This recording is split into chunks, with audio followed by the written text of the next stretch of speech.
प्यारे बच्चों, कैसे हो सभी। आशा करता हूँ सभी अच्छे होंगे और अच्छे से मन लगाकर पढ़ाई कर रहे होंगे। तो मेरे बच्चों, आज मैं आपको पढ़ाने जा रहा हूँ प्रश्नावली 5.3 class 10th math, question number 15। मेरे बच्चों, पहले हम 15 क्वेश्चन को पढ़ते हैं, फिर उसे समझेंगे, फिर उसे हल करेंगे।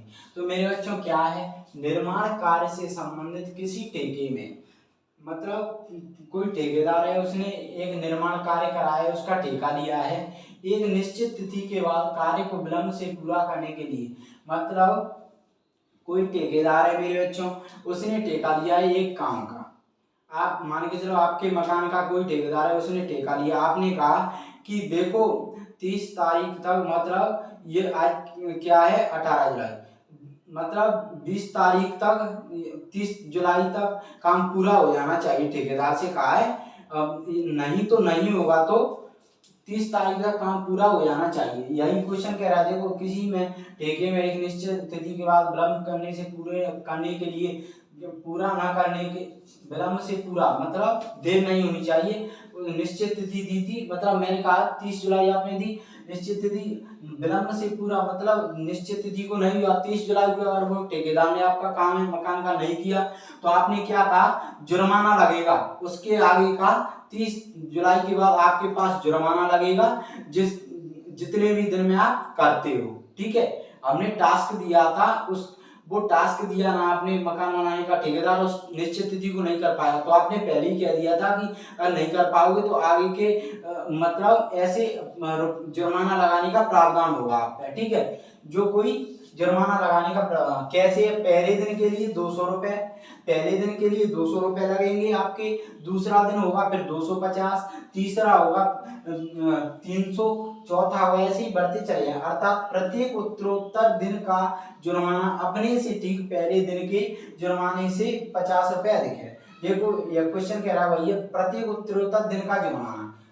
इसका जुर्माना पहले दिन, प्रत्येक दिन का, तो ये दिन है 200 रुपए जुर्माना। अपने से ठीक पहले जुर्माना, प्रत्येक दिन का जुर्माना, ये जुर्माना अपने से ठीक पहले, मतलब ये है इससे ठीक, सॉरी, ये है, ये प्रत्येक उत्तरोत्तर दिन का जुर्माना अपने से ठीक पहले, मतलब ये प्रत्येक दिन का जुर्माना इतना अपने से ठीक पहले, मतलब 200 पहले दिन के, अपने से ठीक पहले दिन के, तो ये दूसरा दिन है, अपने से पहला दिन, ये 200 जुर्माने से 50 अधिक है, मतलब अपने से ठीक पहले 50 अधिक है, तो ये 200 है, ये दूसरे दिन 250 है। तो यही क्वेश्चन कह रहा है, यही हो रहा है, 50 अधिक हो रहा है।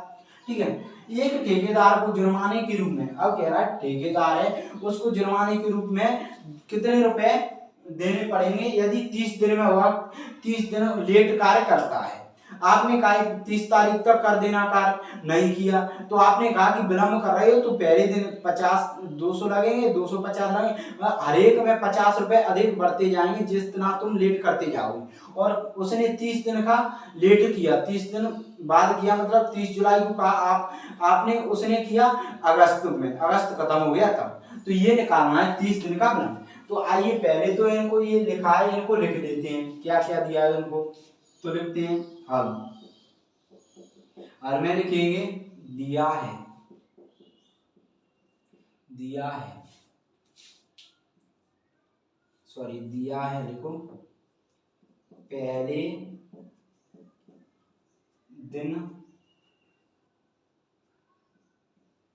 पहले दिन के लिए, पहले दिन के लिए जुर्माना कितना है, 200 रुपए। दूसरे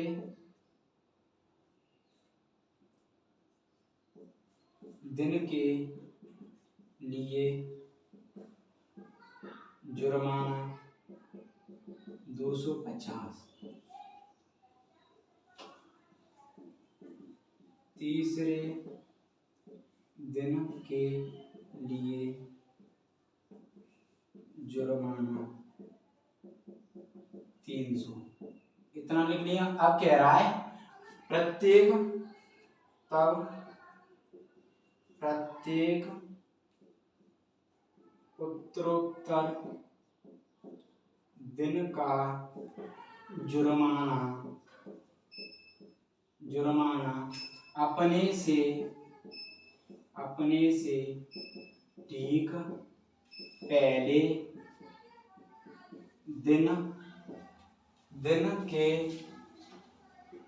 दिन के जुर्माने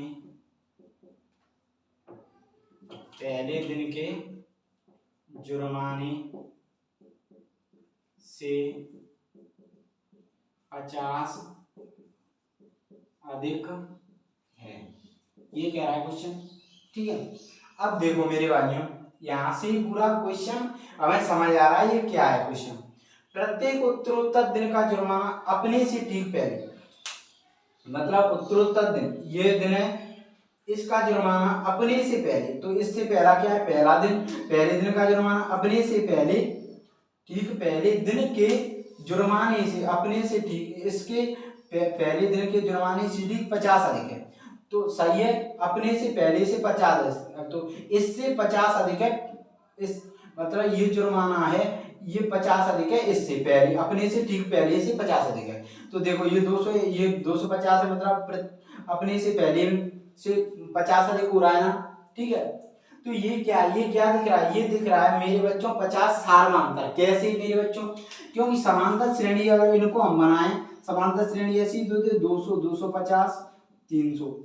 अब इसमें मेरे बच्चों समांतर श्रेणी क्या होती है, अपने से ठीक पहले पद में एक निश्चित संख्या जुड़ती जाती है। देखो अपने से ठीक पहले पद, प्रथम पद के यही तो होती है, प्रथम पहले पद को छोड़कर अपने से ठीक पहले पद, मतलब अपने से ठीक पहले दिन पद के, मतलब पद से 50 अधिक है, मतलब अपने से ठीक पहले पद से 50 अधिक है, तो ये पद है अपने से ठीक पहले, इसका पद ये, तो इससे 50 अधिक है ना, ये अधिक है ना पहले पद से, तो ये तो सब में 50 अधिक है, तो यही सारवांतर होता है। और वैसे भी मतलब सरल भाषा में समझाऊं तो देखो दो पदों के बीच का अंतर भी समान होता है, तो ये अंतर वही है, जो 50 आ रहा है ना यही आएगा। देखो ये क्वेश्चन कह रहा है वही है, देखो 250 में से आप 200 घटाओगे 50 आ रहा है, 300 में से आप 250 घटाओगे 50 आ रहा है, तो मतलब ये सारवांतर ही तो दिख रहा है। तो ये श्रेणी एपी की तो है, तो आप पहले श्रेणी इस प्रकार लिख सकते हो, इसकी ये दिख रही है को, तो आप पहले तो ये देखो,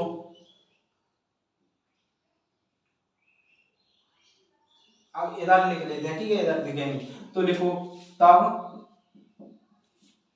समांतर, ऐसे लिखो, तब दिए गए जुर्माने के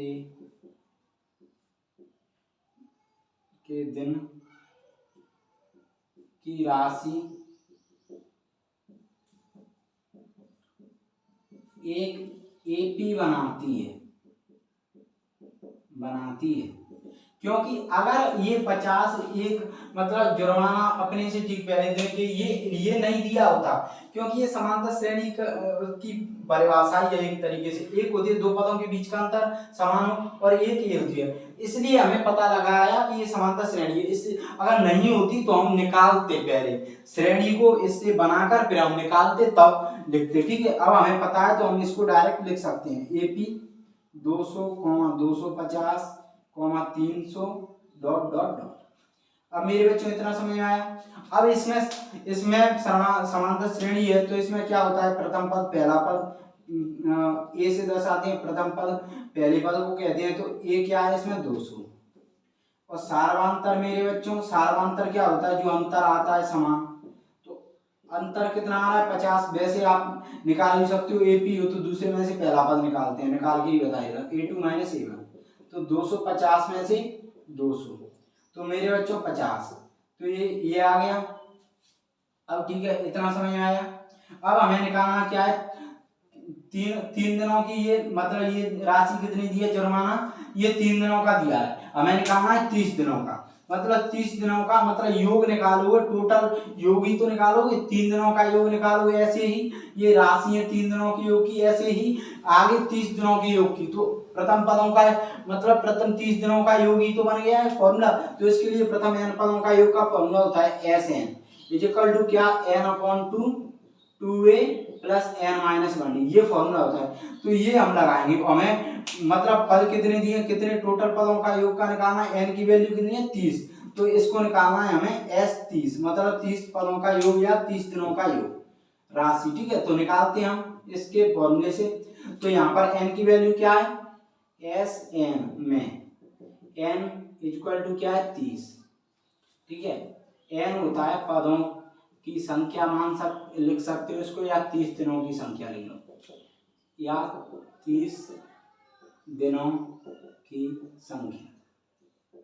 ठीक है मेरे प्यारे बच्चों, अब क्या है एस एन में n इक्वल टू 30, एस मतलब हमें निकालना क्या है, एस 30 मतलब 30 दिनों का योग। तो इसके लिए फॉर्मूला लगाते हैं हम। ठीक है, इसके लिए फॉर्मूला लगाओगे तो प्रथम n पदों का योग या प्रथम 3 n दिनों का योग। ठीक है, ये फॉर्मूला लगाओ S N equal to n upon 2a plus n minus 1d, ये फॉर्मूला लगेगा। ठीक है मेरे प्यारे बच्चों, तो लगाओगे तो n की जगह क्या लिख सकते हो, 30/2, ये क्या है 2a की वैल्यू क्या है 200 प्लस n की वैल्यू 30 माइनस 1, ठीक है, इंटू 50।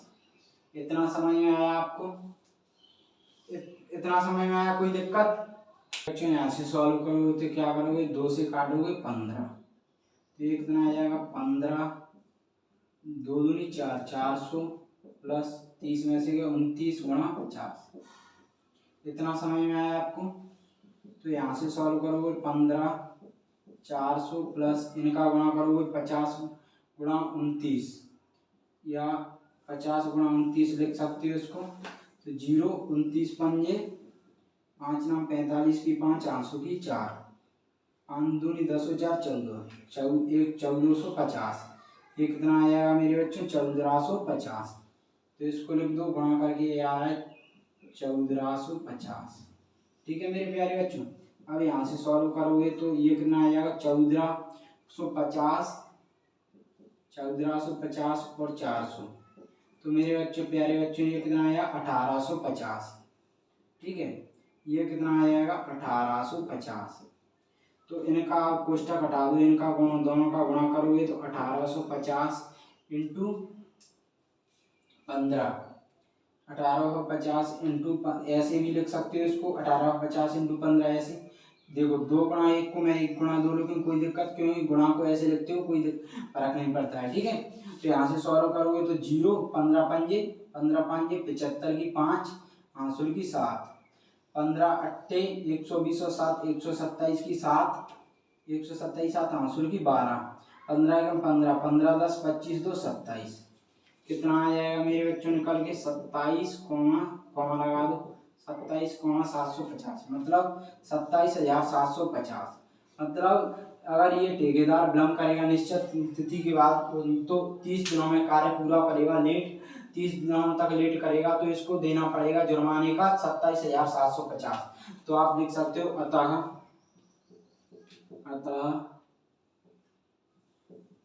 ठेकेदार को विलम्ब करने पर जुर्माने के 30 दिनों की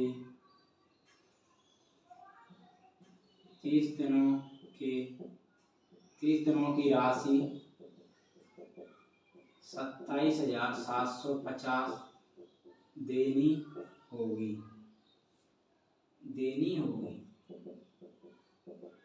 ठीक है, तो मेरे बच्चों ये हमने क्वेश्चन ये जो दिया था हमने कंप्लीट कर लिया। तो मेरे बच्चों अगर क्वेश्चन समझ में आया हो तो वीडियो को लाइक करें, शेयर करें, वीडियो पर कमेंट करें और चैनल को सब्सक्राइब करना न भूलें। धन्यवाद, थैंक यू।